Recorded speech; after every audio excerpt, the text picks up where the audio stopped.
Not to say that they're not good friends. It's just you're being challenged, that there is a weakness that you need to look at. And if you turn it around, it's an opportunity to grow, right?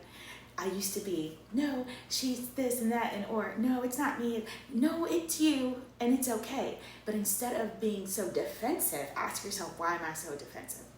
Child, something from my childhood, right? Always having to defend myself or never feeling good enough, right?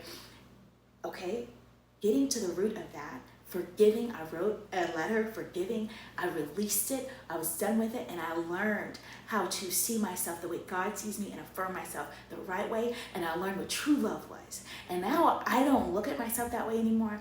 I love myself from a different place. I am your host, Brittany Batson, and this is the podcast where we embrace our single season as a time of purpose, healing, and a self-discovery.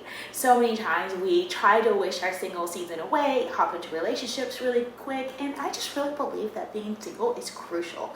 So today we're going to be diving into healing from our past wounds, because before we can step into our purpose, we have to release the pain that's holding us back from doing so. So if you've ever felt like your past experiences and your in a heartbreak or a disappointment has kept you in a place, kept you feeling stuck, kept you from moving forward, then this is the episode for you. So if you're carrying any baggage that you are ready to release and that you feel like you're meant to let go, then I want you to turn this on, take notes, and let's dive into moving forward.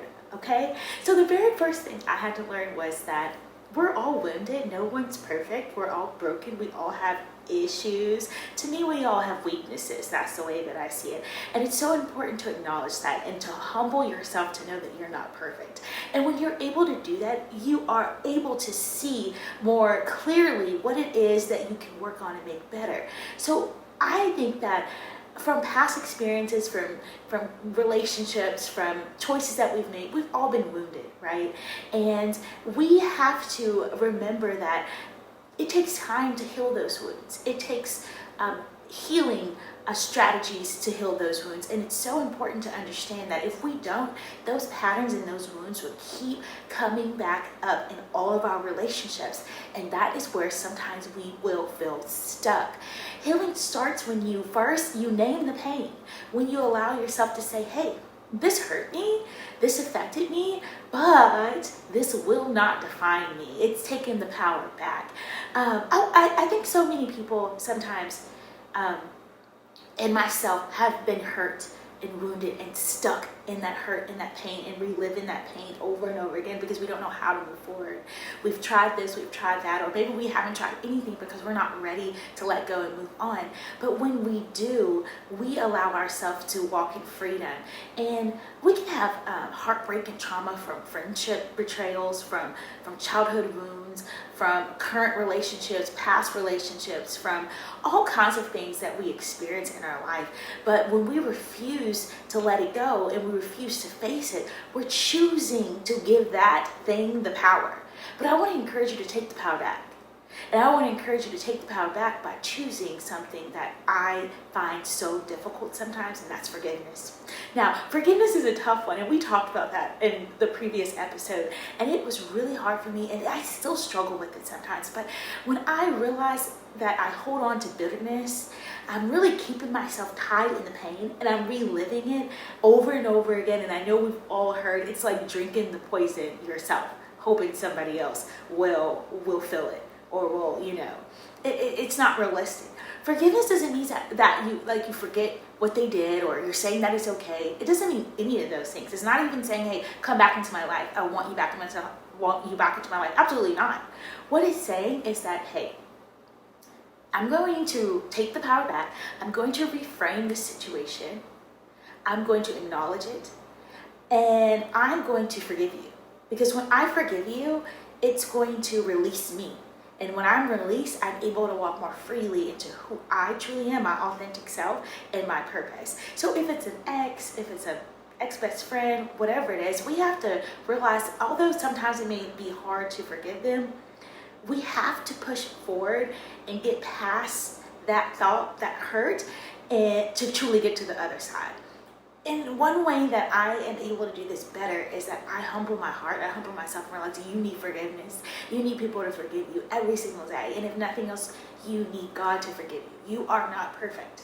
It's when we think we're perfect, when we forget our shortcomings, that we hold other people so tightly to theirs.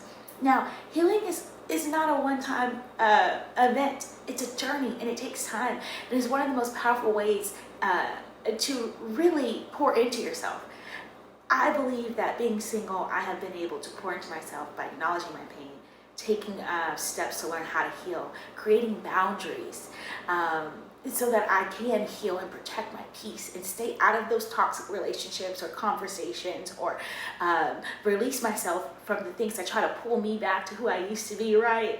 And I think also speaking life over my situations and over myself. You have to affirm yourself, especially if you're not hearing it from anyone else. You are worthy. You can be healed. You can be released from past wounds. You are purpose. You are growing. You are evolving, and you are becoming the best version of yourself. You've got to speak life over yourself. So then you're able to step into your purpose, and you're able to truly start to heal your mind and your heart. And you're doing that by creating this healthier space.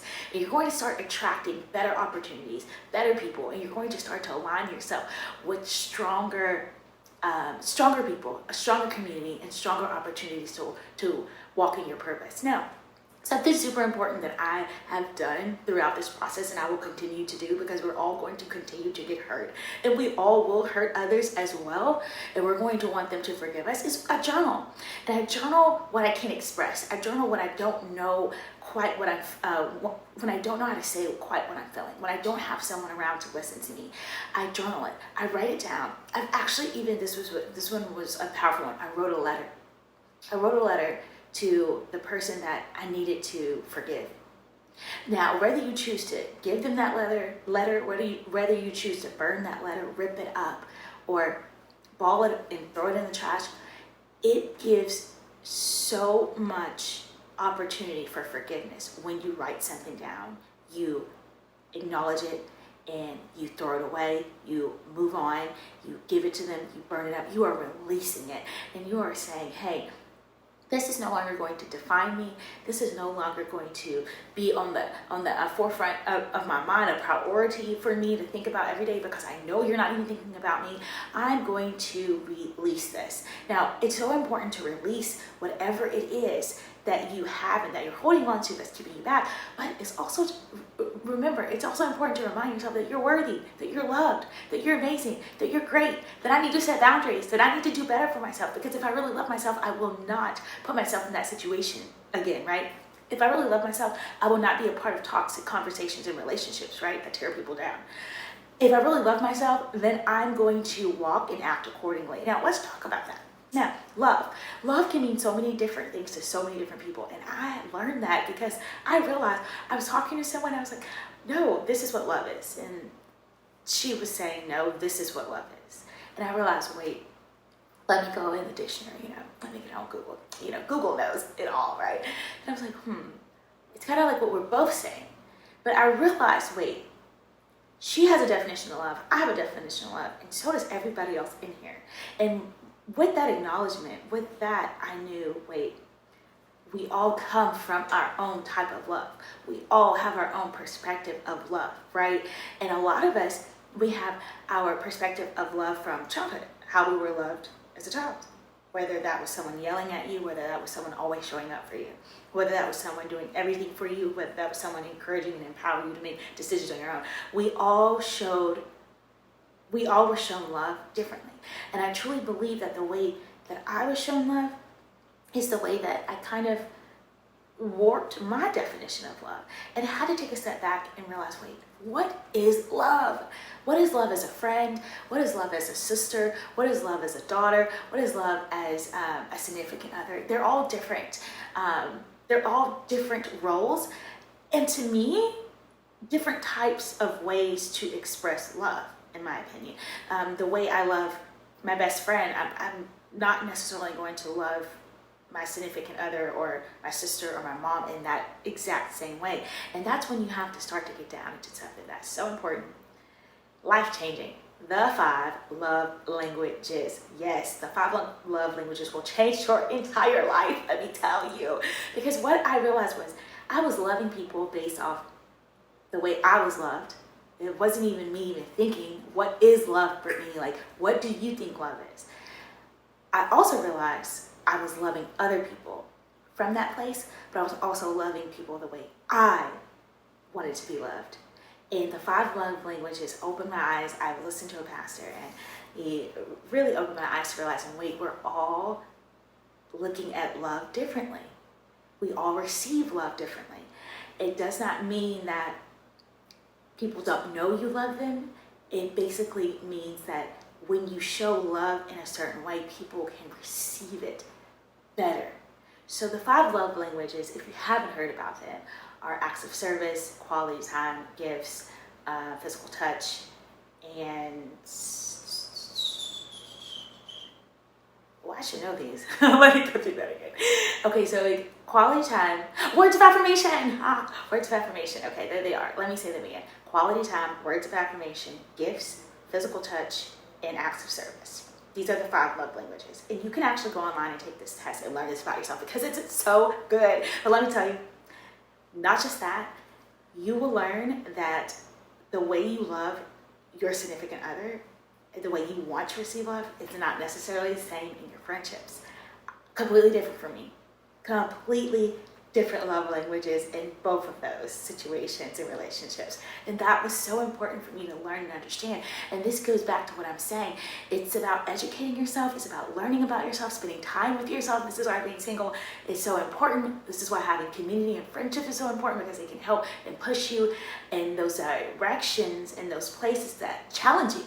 Not to say that they're not good friends. It's just you're being challenged, that there is a weakness that you need to look at. And if you turn it around, it's an opportunity to grow, right? I used to be, no, she's this and that, and or no, it's not me. No, it's you, and it's okay. But instead of being so defensive, ask yourself, why am I so defensive? Something from my childhood, right? Always having to defend myself or never feeling good enough, right? Okay, getting to the root of that. Forgiving, I wrote a letter, forgiving, I released it, I was done with it, and I learned how to see myself the way God sees me and affirm myself the right way, and I learned what true love was. And now I don't look at myself that way anymore. I love myself from a different place. And even when everything goes wrong, even when I feel the loneliest in my life, I'm always pulled back to the truth. And the truth is, I'm loved, I'm a masterpiece, I am wanted, I'm never alone. God will never leave me or forsake me. He is with me in my weaknesses. He cares about my desires. All of these things I have learned from the Bible. All of these I have learned from walking with God. All of these things I now have ingrained in my mind and my heart, because when those times come, which they will, absolutely, there's no perfect life, right? There are great seasons, but when those seasons come, when those moments come that are difficult, I have the tools, I have the strategies, I have the words, the truth to replace what's not true, the lies. I don't have to entertain them anymore. I used to be very immature in my walk, and immature does not mean anything bad. I just wasn't where I was today, and I used to entertain those thoughts. I would call everybody, seeking affirmation, crying, not feeling well, or about myself, always needing someone to validate me. And then God helped me realize, you don't need anyone to validate you, because I validate you. I love you. I have everything you need right here in this book. If you take 5 minutes, you will come to know how I see you. You will come to know who I truly am. You will come to know a love that will change your entire life. And when you do that, you will walk differently, and you will be able to love differently, and you will become to know the truth. And the truth shall what? Set you free. Hey. And honestly, that verse alone changed my life when I started to understand what it really meant, because we go through life not really putting enough time sometimes in ourselves, into our singleness, into working on our wounds, our wounds from the past, and healing and looking at trauma and looking at our perspectives and being more self-aware. And when we don't do that, we don't give ourselves the opportunity to grow. We're kind of stuck in these places, like stuck in as a 5-year-old girl, or stuck as a 13-year-old who got hurt and talked about at school. You're stuck in these places, and you wonder why certain things in your life as an adult trigger you, why you get upset, or why you're numb. There were times where I became numb to things because I was so hurt, and I had to sit in the pain. I had to acknowledge it to get to the other side. And did it hurt? Absolutely. Did I know that there was going to be an end? In my heart and mind, I believed it, but at that time, no. We all know what it feels like when it hurts, and you're like, this hurts so bad, I'm not gonna make it. And I will tell you, I pull on this Bible verse every time. Every time I feel that in my life, I know the simple Bible verse that says, I will never give you more than you can bear. God will never give you more than you can bear. And I say that out loud to God. I said, God, I've walked this walk. I've been obedient to you. I've done what you've asked me to do, but you said you would never give me more than I can bear. And I really feel like he releases it off. And it's miraculous. I'm going to use that word because it's so powerful and life-changing. And it only happens when I speak his word back to him. And the Bible just says that. Remind him of his word. Speak his word back to him. And I love that about God, that God loves when we know his word so much that when we say it back, he honors it. I love it. I love it. And I really feel like it is absolutely true.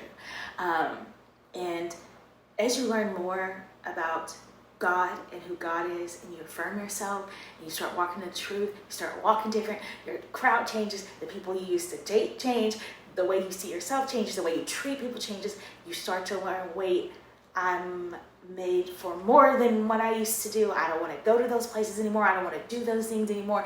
And you start to realize, wait, I have a purpose here on this earth, and I want to walk it out, and I'm not letting anything stop me or get in my way. And this is where you will start to truly walk single on purpose. It is powerful. It is an amazing opportunity for you to really dive into all of who God has created you to be.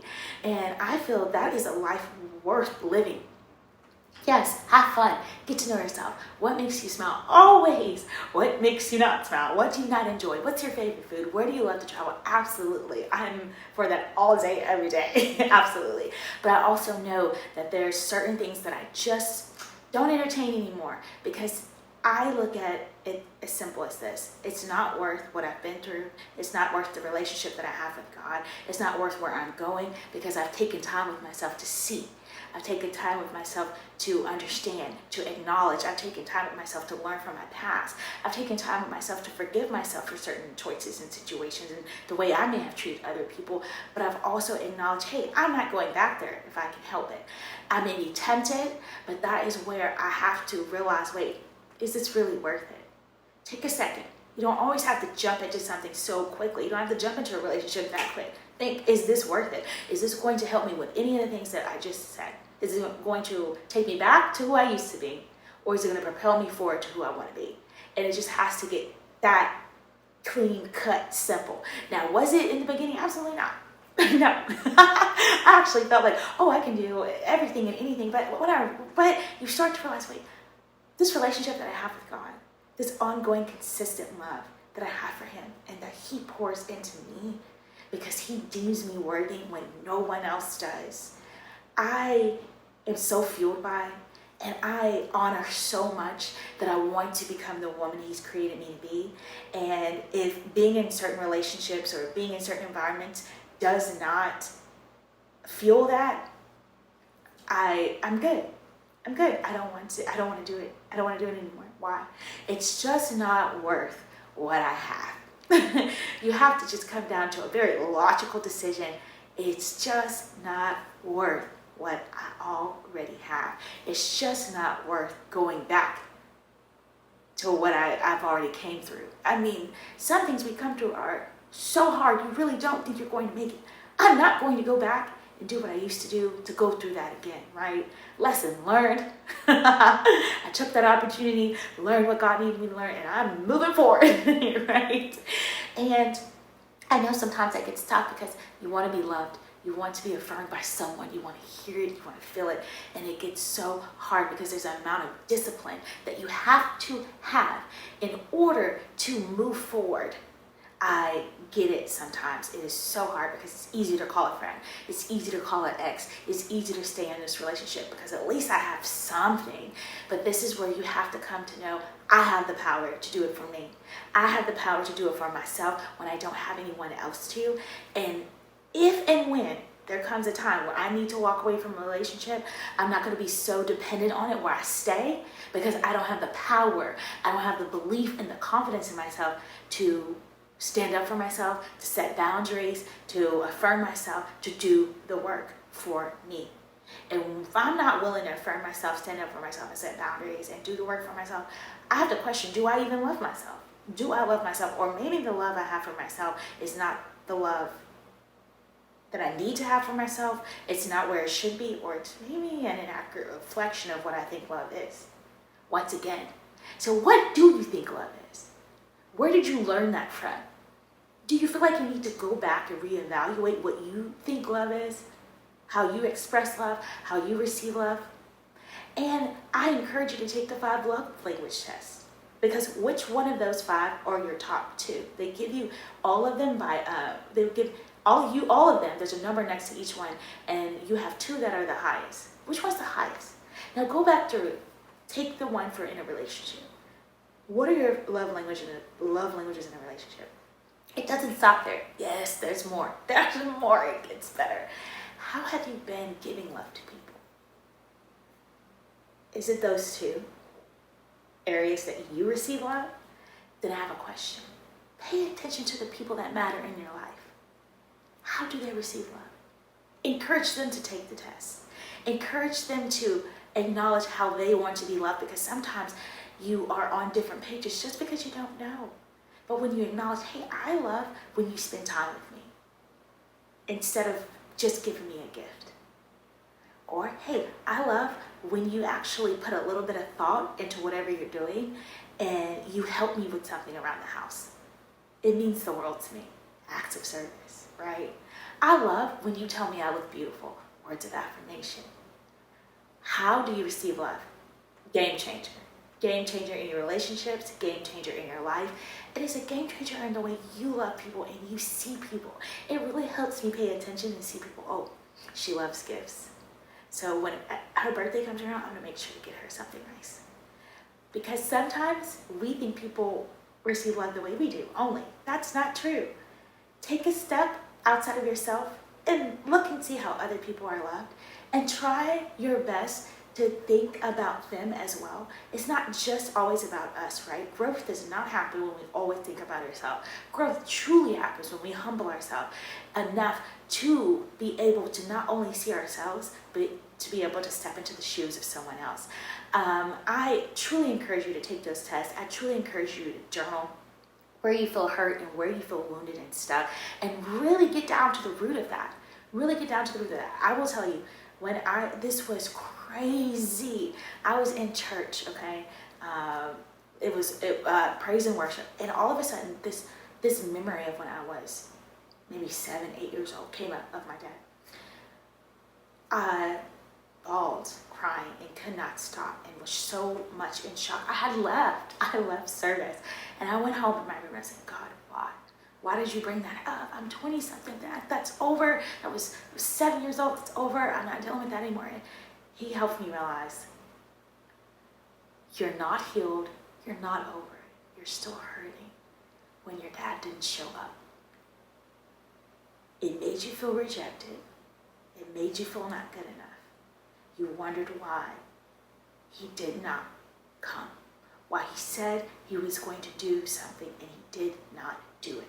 Why this person who's supposed to love you and be there for you did not and could not show up consistently in your life.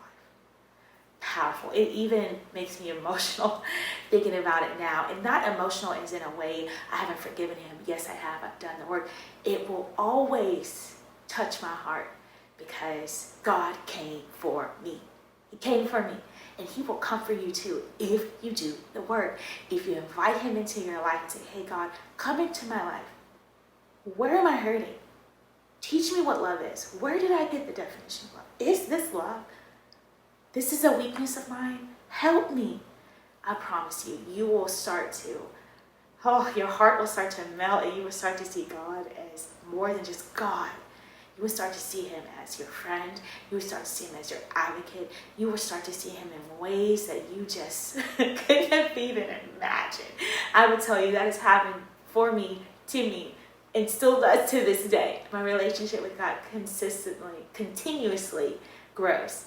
And it's really because God continues to get bigger and bigger. And I will say this, it was in the song, and it was saying from glory to glory to glory. I never understood what that meant until I had to go through it. And what you start to realize is that God gets bigger and bigger and bigger and bigger as you continue to mature and grow in your relationship with him. It becomes this beautiful journey in relationship that words almost can't express. You just have to go through it. You just have to go through it. But going through that really helped me go back to understanding what I thought love was. It really wasn't the healthiest version of love. It also helped me write a letter and forgive. Someone that really hurt me in my life that I thought would always be there for me. But it also helped me release and forgive.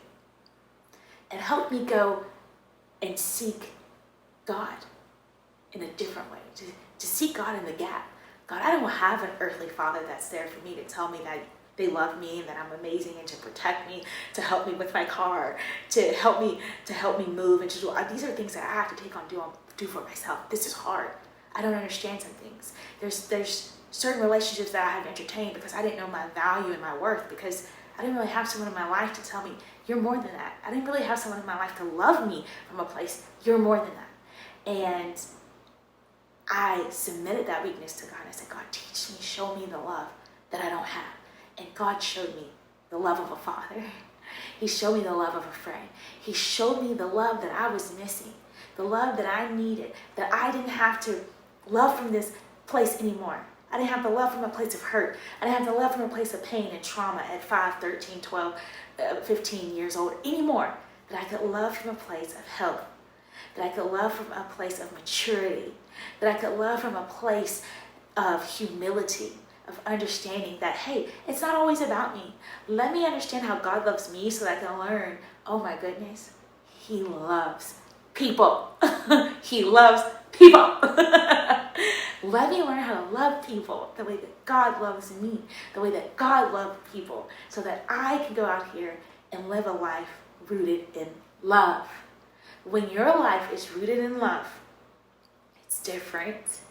It's different than being rooted in pain, rejection, victimization. It's always someone else. I went through all of that because I was hurt. I had wounds that I had not released. I was living in a perspective and in trauma. But when I was healed, when I acknowledged my pain and I gave my weaknesses to God and I surrendered that area of my life, and I picked up my Bible and I started journaling and I started forgiving, learning how to forgive. I had to learn how to forgive, y'all. I had to learn how to forgive. It was hard.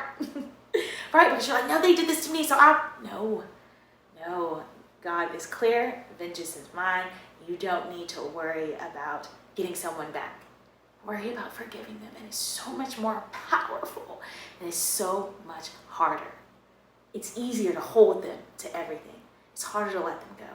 But I promise when you let them go, your hands are free to receive what God has for you. You surrender those up, and you receive what he has for you. Powerful stuff, I'm telling you.